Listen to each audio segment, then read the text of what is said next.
On the news tonight, gunmen kidnapped more than 100 worshippers in coordinated attacks on 3 churches in Kaju local government area of Kaduna State. Osogbo residents urged stakeholders in electricity generation and distribution to intervene over poor state of electricity supply. Nigerian Army dismisses reports alleging threats of mutiny by soldiers over salaries and allowances. On the foreign scene, 13 school pupils die in South Africa after minibus collides with lorry in Johannesburg. Good evening, this is News at 7 on Western Spring Television. My name is Opeyemuni. Gunmen have carried out coordinated attacks on 3 churches in Kurmin Wali community, Kaju local government area of Kaduna State, abducting more than 100 worshippers during Sunday services. Residents said the attackers, who arrived in large numbers, struck almost simultaneously, encircling worship centers and whisking away congregants. On Sunday, the assailants in large numbers attacked the evangelical church within all, a Catholic church, and the Seraphim and Cherubim church, abducting dozens of worshippers.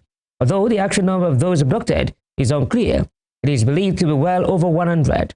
A member of the Kaduna State House of Assembly, Usman Danlami Stingo, confirmed the incident, adding that 9 of the victims managed to escape while they were being taken to the bush by the attackers. He noted that the community was conducting a head count to determine the exact number of people still in captivity. Troops of Operation Nadin-Kai have cleared several terrorist camps and recovered equipment belonging to the insurgents in Borno State. Disclosing this in a statement on Monday, spokesman of a Joint Task Force Operation Nadin-Kai, Sani Uba, said the troops recorded further operational successes in the ongoing Operation Desert Sanity.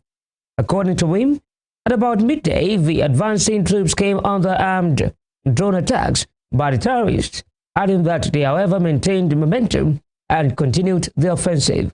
According to him, a second attempt was in the evening, when the troops also decisively repelled, forcing the terrorists to withdraw. Lieutenant Colonel Uba said troops also repelled coordinated attacks by the insurgents in the Timbuktu Triangle.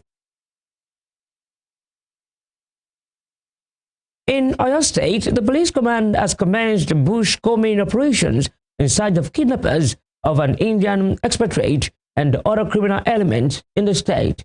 The state police public relations officer, Olayinka Alayode, expressed concern over the resurgence of criminal activities in the state, noting that the command was reviewing its security architecture to curb the activities of kidnappers and other criminals across the 33 local government areas of Osun State.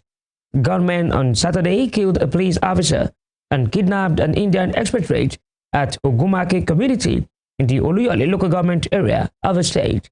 It was also recorded that suspected bandits had earlier invaded the National Park Service in Oloka community, Orire local government area, on Tuesday, January 6, killing 5 officers of the service.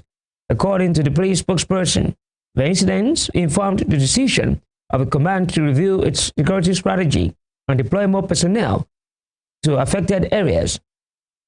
Alayode said the command was working in collaboration with the Ogun and Lagos State Police Commands to ensure effective policing of the Lagos-Ibadan Expressway and border communities. The Osun State Police Command has confirmed the killing of Kazim Oyewole, a member of the National Union of Road Transport Workers (NURTW) in Osun by suspected hoodlums. Confirming the incident, the command spokesperson SP Abiodun Ojelabi said the incident occurred around the Asoje Orita Elelede axis of Osogbo, where the assailant said to be based in the Asoje area allegedly attacked 2 men riding on a motorcycle. The police later evacuated the body of the deceased as residents and shop owners fled the area for safety. Police operatives were later seen patrolling the area to prevent a possible reprisal attack and a breakdown of law and order. Residents have called for stakeholders in electricity generation and distribution to intervene in the poor state of electricity supply being witnessed in Osogbo, the Osun State capital. This comes as they lament how this has started affecting productivity and livelihood. Lydia Adegbaju has more on this. Poor power supply is now the new sorry tale in town as residents in Osogbo, the state capital, bitterly lament how this is affecting their livelihoods. This comes as the state capital that used to boast of regular electricity supply has now been reduced to little or nothing. Mrs. Olasunkanmi Ojo, who stays around Agunbelewo area, says power was only restored after over 48 hours of no electricity. While Mr. Najim Agbola, a welder, says electricity supply is now beyond manageable. It's getting worse every day. Like they have took the lights since last week Friday.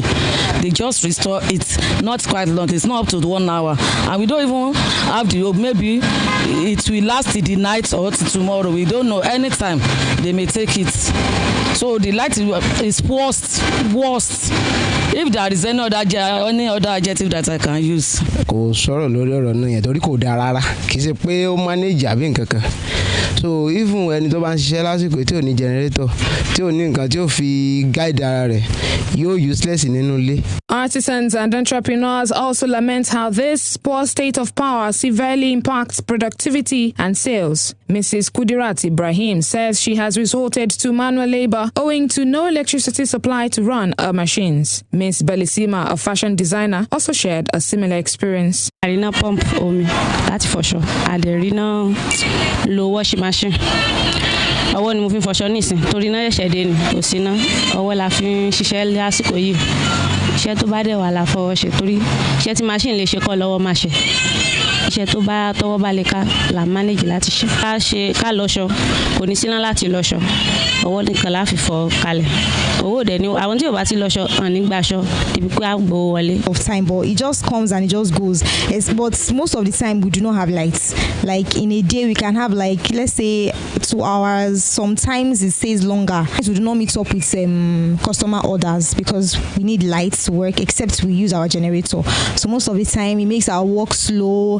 It won't make it neat because sometimes we'll be forced to use our manual machines and it cannot be as neat as the electric one. So it's not really helpful. Even residents are not left out in the lamentations as Mr. Samson Adekola says he cannot stock up more than 2 days' groceries in his refrigerator so they do not spoil. The situation of power supply now, at least, is very worst because under the last, we may not even experience any light in the another 72 hours.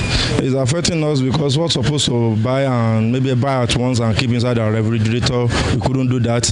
Residents recalled how the state capital used to boast of a stable electricity supply, one that resulted in the influx of settlers and artisans into the state capital, but now wonder where it all went wrong. The Chief Communications Officer of Ibadan Electricity Distribution Company, IBEDC, Osogbo, Mrs. Kikelomoweye, who recently spoke to the matter in an interview, attributed it to low generation from the national grid. Presently, we are having issues about low generation from the national grid, which is affecting all our franchise area, Ogun, Osun, Kwara, Ibadan, and Oyo region. So it's not something that is only within Osun alone. It's a general thing. So we can't go give what we do not have. So as it is now, if the generation is not generating up to capacity, there is nothing the DISCO can actually channel to the customers. So it's a function of what we have that we can give. So due to the low power allocation that we're experiencing generally, that is what is affecting the bands all around across board. Mrs. Oweye, however, noted that power supply would improve when power generation gets better. In the meantime, residents plead for concerned stakeholders to look into the matter, adding that they are willing to pay more for tariffs just so that power can be stable again. Even if they are going to increase the tariff or increase the price of the lights, they can do that. But making everybody face the consequences of the light, maybe the money or so, is not really helpful at all. Even if it's to make it increase the price. I don't know if that's the reason why they are taking the lights all the time. Maybe because they feel we are not paying enough. Lydia Adegbaju, Western Spring Television News. Moving on, there was commotion at the entrance of the Federal Ministry of Finance in Abuja on Monday when protesting local contractors prevented the Minister of State for Finance, Doris Uzoka Anita, from accessing the complex. The protesters, under the aegis of the All Indigenous Contractors Association of Nigeria, blocked the gate of the ministry over debt owed by the federal government. When Uzoka Anita arrived at the entrance, security operatives attempted to create a pathway into the building for her, a move that was rejected by the demonstrators. Amid the scuffle, a gunshot was heard as security personnel attempted to disperse the protesters. The contractors had accused the federal government of refusing to pay them for projects executed. In the meantime, offices of the Federal Capital Territory Administration and the Federal Capital Development Authority were shut on Monday as workers commenced an indefinite strike. The decision to embark on industrial action was made by the Joint Union Action Committee over authorities' failure to address long-standing labor and welfare demands. The union said the industrial action will affect all secretariats, departments, agencies, area councils, and parastatals under the FCTA, effectively grounding government activities within the territory. Speaking with journalists while shutting down the offices on Monday, Vice President of JUAC, Musa Estefanos, aired the union's actions were in response to the administration's neglect of staff welfare. Estefanos cited several grievances, including a botched promotion exercise, non-payment of wage awards, and non-remittance of pensions. He said the strike will continue indefinitely until their demands are met.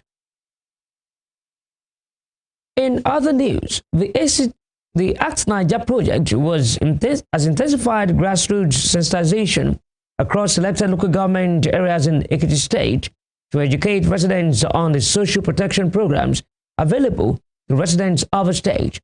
This community outreach themed empowering communities through awareness, strengthening access and feedback from improved social protection programs in Ekiti State follows a recent state dialogue aimed at deepening awareness and gathering feedback directly from beneficiaries.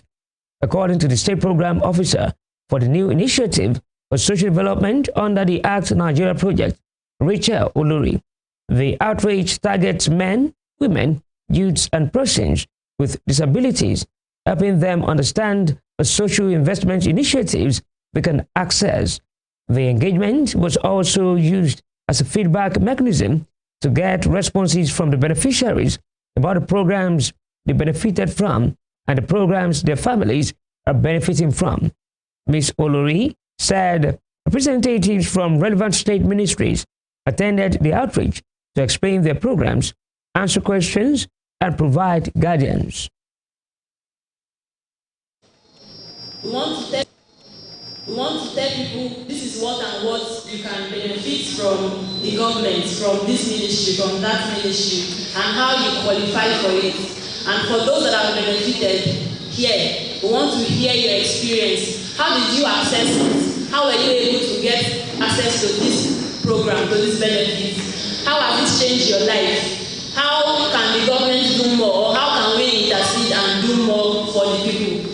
How the recommendations from you as well. So that is basically what we are doing here today. And the people here present have been selected from different categories: women, men, youth, and people. Well, it is a very good awareness because it will educate the people. By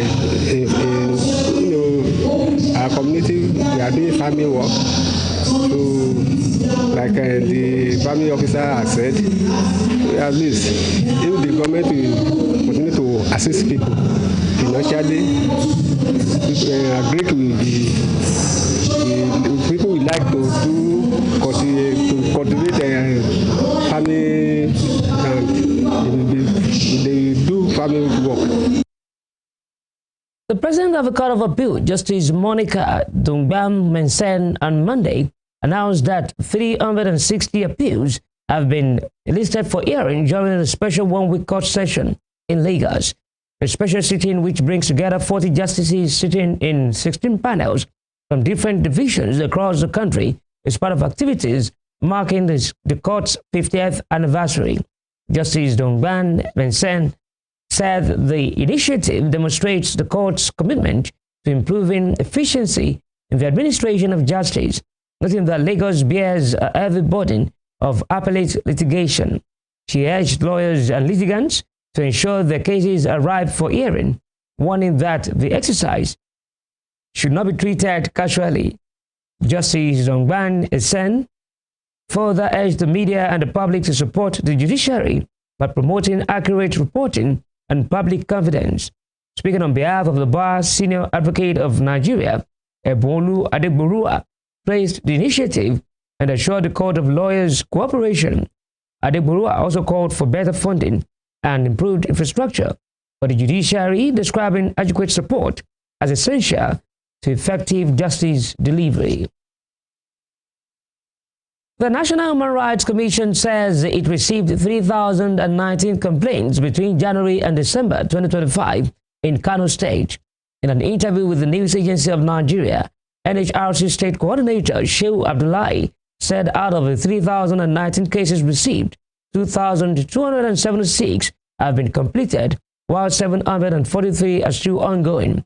He said most of the complaints bordered on child abandonment, child rights violations, domestic violence, the right to life, as well as cultural, economic, and social rights issues.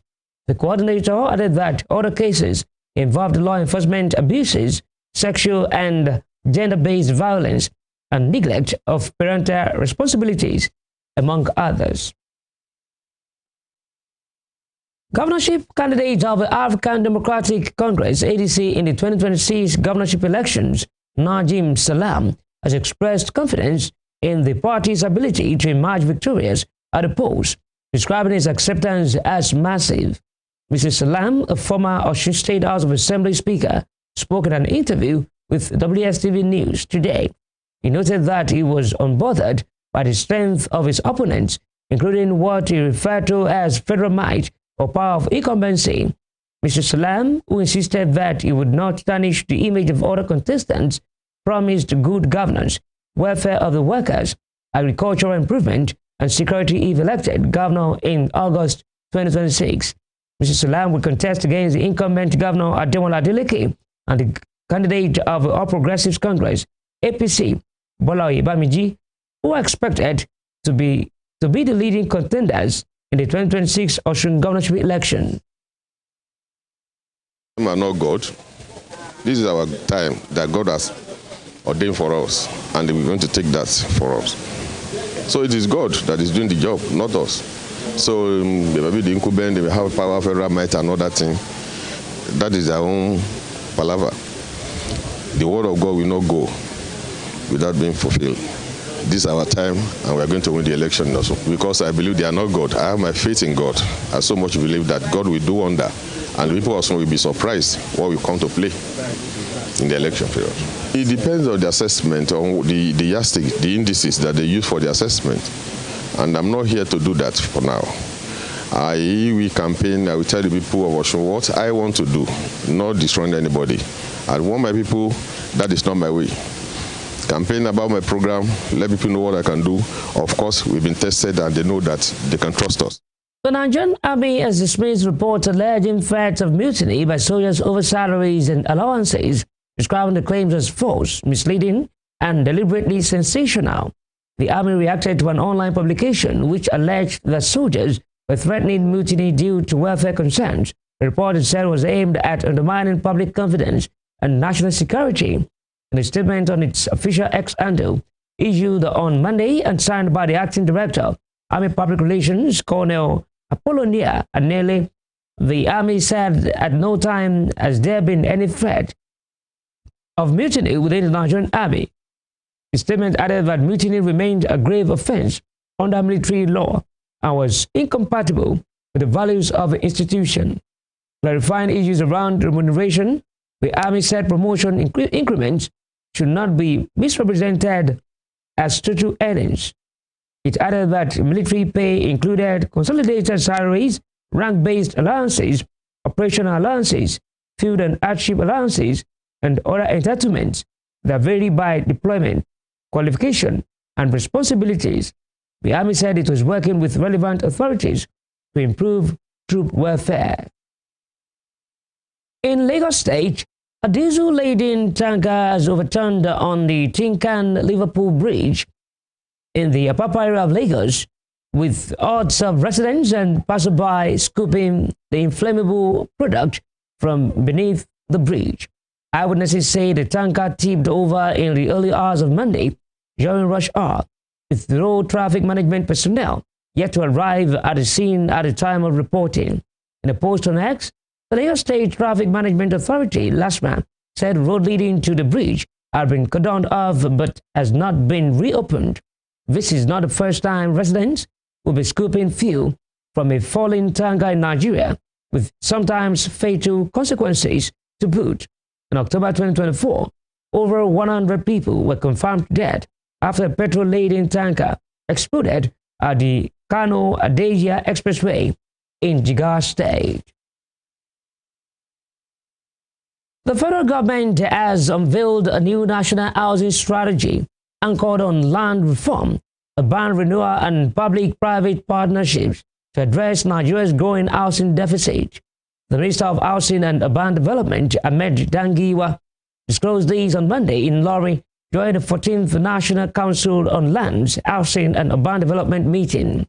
Speaking through the Director of Planning, Research and Statistics in the Ministry, Alhaji Mukhtar Ilyasu, Dangiwa said Nigeria's housing deficit, estimated in the tens of millions, remains one of the country's most pressing socio-economic challenges. He attributed the housing crisis to rapid urbanization, population growth, rising construction costs, and weak land administration systems. Dangiwa added that the policy would guide housing delivery, land administration, and urban development planning in the coming years, noting that land management remains the foundation for expanding access to affordable housing nationwide. He explained that urban renewal and regeneration have now been adopted as national policy tools to modernize cities, address uncontrolled urban growth, and respond to population pressure and climate-related challenges. The federal government has announced the commencement of applications for the 2026 Petroleum Technology Development Fund Overseas Scholarship Scheme, providing opportunities for Nigerian postgraduate students to study in the United Kingdom, Germany, France, and Malaysia. This was confirmed in a post shared via X by the Office of the Special Advisor to the President on social media, Dada Olusegun, on Monday. According to the statement on Scholarship Board website, the scheme targets MSc and PhD candidates in disciplines relevant to the oil and gas sector, offering benefits such as tuition, return flight tickets, accommodation and living allowances, health insurance, and bench fees where applicable. The agency emphasized that the scholarships are highly competitive and that only candidates who demonstrate outstanding merit and suitability will be considered. It was also added that applicants will be evaluated based on academic credentials, research proposals, membership in professional bodies, and the relevance of their studies to the oil and gas industry. In the meantime, the Joint Admissions and Matriculation Board, JAMB, has warned candidates against misuse of the national identification numbers ahead of the 2026 Unified Tertiary Matriculation Examination Registration Exercise. The registrar, Professor Ishak Oloyede, issued a warning during an interactive meeting with the board's management held in preparation for the sale of application forms and registration for the 2026 UTME and direct entry exams. He warned the applicants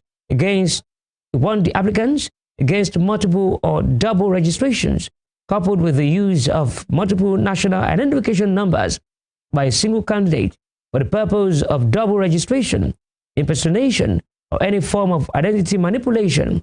He also cautioned candidates against impersonation, extortion, image blending, group registration, inappropriate movement of routers, donating fingerprints, and other irregularities that undermine the integrity of the examination.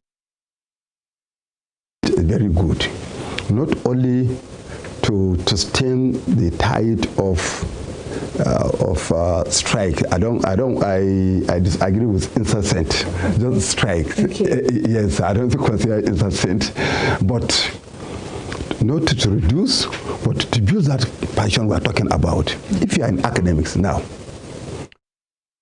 The Vice Chancellor of the Federal University of Transportation, Daura Professor Umar Kaseyal, has described the recent agreement between the federal government and the Academic Staff Union of Universities, ASU, as a step that will boost academic performance across Nigerian tertiary institutions. Professor Kaseyal made this known in an interview with Western Spring Television News while reacting to the conclusion of a renegotiation process that began in 2017 to review the 2009 FG ASU Pact, which was due for revision in 2012. According to Professor Kaseyal, the agreement will encourage university lecturers to deliver more effectively, double the output of students, and reduce incessant strikes. Under the new structure, full-time professors receive 1.74 million naira annually, while readers will earn 840,000 naira per annum, an intervention described by the government as a structural and transformative measure to recognize experience, enhance dignity, and strengthen the academic profession. It's very good, not only to stem the tide of strike. I disagree with incessant. Just strike. Okay. Yes, I don't consider incessant, but not to reduce, but to build that passion we're talking about. If you are in academics now, the younger ones, they are more or less looking for meal ticket. And this is unfortunate. Because those things while we are in universities, whereby you see today, it's weekend, whereby you see people from far and near go to those universities, like EBU, to listen to lectures. Those people in social sciences, giving Marxist concept and whatever. Now, even not only the students, even the lecturers, they don't have that passion. So I believe this agreement definitely will increase the tempo of academics to do their work very well, and which, interestingly, in the end, it will. Still to come, Kano State government takes over prosecution of case involving the killing of a housewife and her 6 children. We'll bring you more on this.